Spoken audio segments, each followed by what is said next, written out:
आपण पाहत आहात स्वराज्य न्यूज. सत्य हेच जे तुमच्या समोर.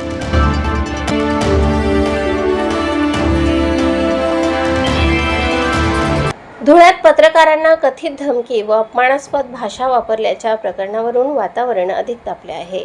संविधान संरक्षण समितीने खासदार संजय दिना पाटील यांच्या विरोधात तातडीने फौजदारी गुन्हा दाखल करून चौकशी पूर्ण होईपर्यंत त्यांना खासदारकीतून निलंबित करण्याची मागणी राज्य सरकारकडे केली आहे. या संदर्भात जिल्हाधिकारी कार्यालयामार्फत गृहमंत्री देवेंद्र फडणवीस यांना निवेदन देण्यात आले. समितीने निवेदनात म्हटले आहे की पत्रकारिता हा लोकशाहीचा चौथा आधारस्तंभ असून जनतेच्या प्रश्नांवर लोकप्रतिनिधींना जाब विचारणे हा पत्रकारांचा घटनात्मक अधिकार आहे. अशा परिस्थितीत पत्रकारांना धमकावणे, शिवीगाळ करणे किंवा सार्वजनिकरित्या अपमानित करणे हे संविधान आणि लोकशाहीच्या मूल्यांवर आघात करणारे कृत्य असल्याचा आरोप करण्यात आला आहे.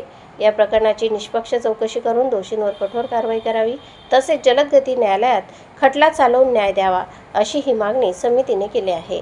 निवेदन देताना संविधान संरक्षण समितीचे संस्थापक अध्यक्ष हरिश्चंद्र लोंढे यांच्यासह विविध सामाजिक संघटनांचे पदाधिकारी, पत्रकार आणि कार्यकर्ते मोठ्या संख्येने उपस्थित होते. प्रतिनिधी गोकुळ देवरे आणि वृत्तनिवेदिका सीमा पाटीलसह स्वराज्य न्यूज, धुळे.